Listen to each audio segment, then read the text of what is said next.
plus de 3 semaines de guerre en Ukraine, le nombre des victimes et des déplacés ne cesse de s'alourdir. Il est temps de nous réunir et de discuter, lance le président ukrainien aux dirigeants russes. Continuer à vivre malgré la guerre. Reportage à Kiev où la population s'efforce de faire face dans un quotidien bouleversé.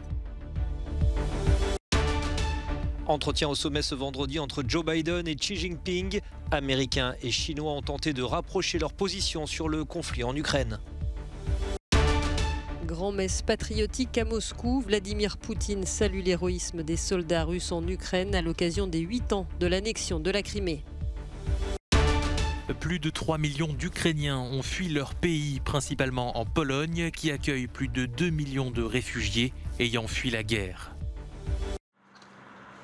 La Russie continue de mener son offensive contre l'Ukraine avec des bombardements contre les grandes villes du pays. On le voit ici à Kharkiv où des bâtiments administratifs ont été ciblés. Difficile d'avoir des bilans chiffrés des victimes, certaines zones étant difficiles d'accès pour les journalistes. Mais ceux qui fuient disent voir des cadavres dans les rues. C'est dans une rue déserte de nuit que le président ukrainien a enregistré sa dernière vidéo. S'adressant aux dirigeants russes, il a dit « Il est temps de nous réunir et de discuter. Il est temps de restaurer l'intégrité territoriale et la justice pour l'Ukraine. Faute de quoi, les pertes pour la Russie seront telles qu'il faudra plusieurs générations pour qu'elle s'en remette. » D'âpres combats se déroulent à Mariupol sur les bords de la mer d'Azov. Les forces russes ont d'abord encerclé cette ville portuaire, affirmant désormais avoir réussi à y pénétrer. Les soldats russes sont épaulés par les groupes séparatistes pro-russes. Certains des habitants de Mariupol avaient réussi à s'enfuir ces derniers jours. C'est désormais beaucoup plus difficile. Les autorités russes affirment ne cibler que des objectifs militaires. Ainsi, ce porte-parole du ministère russe de la Défense qui revient sur le tir de missiles ce vendredi matin près de Lviv, dans l'ouest de l'Ukraine. Ce tir de haute précision, dit-il, visait une aire de stationnement pour avions militaires ukrainiens. Il assure avoir par ailleurs détruit des dépôts d'armes et des bases militaires dans d'autres villes du pays. Depuis le début de la guerre, il y a plus de 3 semaines, les témoins racontent combien les civils payent un lourd tribut, y compris les enfants. Une manifestation symbolique était organisée à Lviv ce vendredi. 109 poussettes vides étaient alignées sur la place du marché. Cela représente les 109 enfants tués lors de ce conflit. Une nouvelle journée marquée par un bombardement sur une zone résidentielle à Kiev. Ils ont tout bombardé. Les Russes sont nos frères, mais ils nous ont bombardés. Il y avait 3 ambulances ici. Les autorités locales affirment qu'un missile russe a frappé ces immeubles d'habitation, tuant au moins une personne et en blessant des dizaines d'autres. Je ne sais pas quoi dire. Je veux seulement les mots dire. Surtout Poutine. Durant la semaine écoulée, la capitale ukrainienne a été frappée à de multiples reprises. Mais les habitants qui restent font de leur mieux pour continuer à vivre avec un semblant de normalité.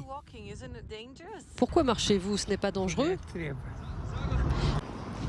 Il faut marcher. J'ai assez vécu. Je n'ai pas peur. Non loin de là, dans une station de métro, certains cherchent à s'abriter après le retentissement de sirènes signalant des raids. Tandis que d'autres attendent le métro. Les services connaissent des perturbations, mais certains transports publics restent étonnamment opérationnels. À Kiev, les bars continuent aussi de fonctionner, comme ici le Buena Vista dans le centre de la capitale. Les clients sont au rendez-vous, malgré les combats qui se rapprochent. Beaucoup de journalistes viennent ici et beaucoup de locaux aussi. Ils sont tous surpris que nous soyons ouverts et qu'ils puissent prendre un café comme ils le faisaient avant la guerre. Maintenant, nous allons commencer à faire cuire des croissants. Nous allons avoir un four et ce sera encore plus confortable. Une nouvelle sorte de normalité émerge lentement dans la capitale ukrainienne, où la violence de la guerre est de plus en plus présente et aléatoire. Certains s'efforcent de maintenir leurs habitudes de vie, malgré les risques qu'ils encourent pour cela.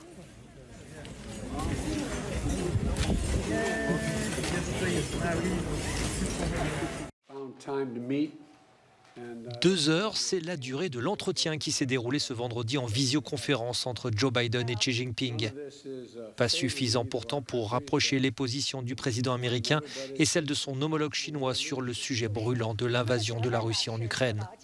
La Maison-Blanche souhaitait dissuader la Chine de fournir une aide militaire ou économique à Vladimir Poutine, alors que Pékin reproche aux Américains son soutien armé à l'Ukraine qui alimenterait le conflit en provoquant la Russie.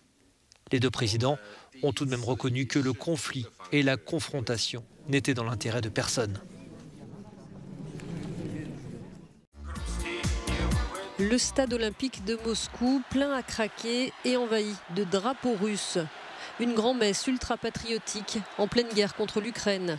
Le régime russe a ainsi célébré ce vendredi le 8e anniversaire de l'annexion de la Crimée ukrainienne.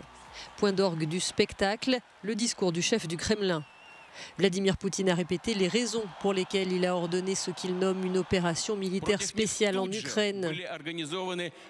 Selon une rhétorique bien rodée, il a rappelé la nécessité de, je cite, dénazifier le pays, accusé de perpétrer un génocide contre les populations russophones.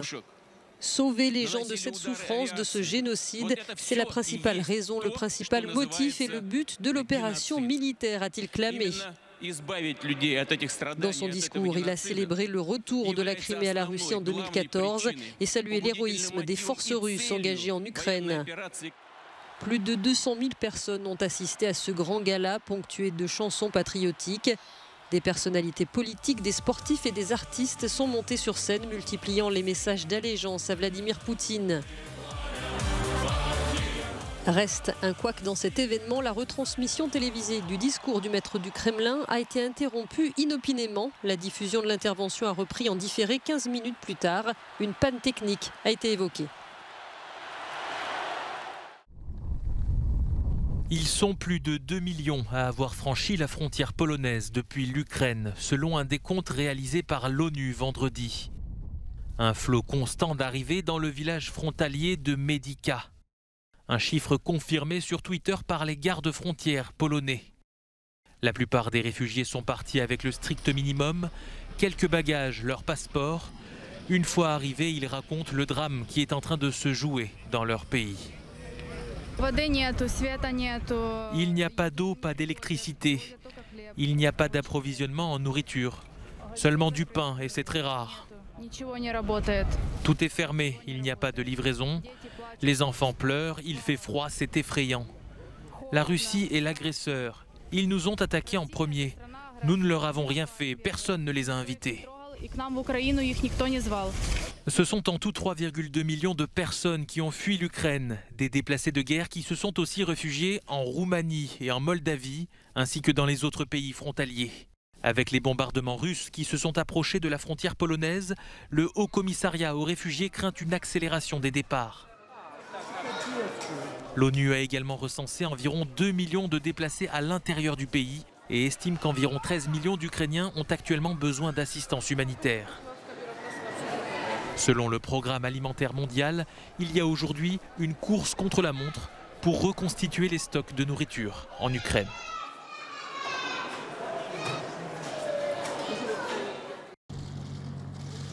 Les premiers ministres italiens, espagnols, portugais et grecs se sont réunis à Rome lors d'un mini-sommet méditerranéen pour trouver un consensus sur la réforme des marchés européens de l'énergie et la réduction des prix de l'énergie.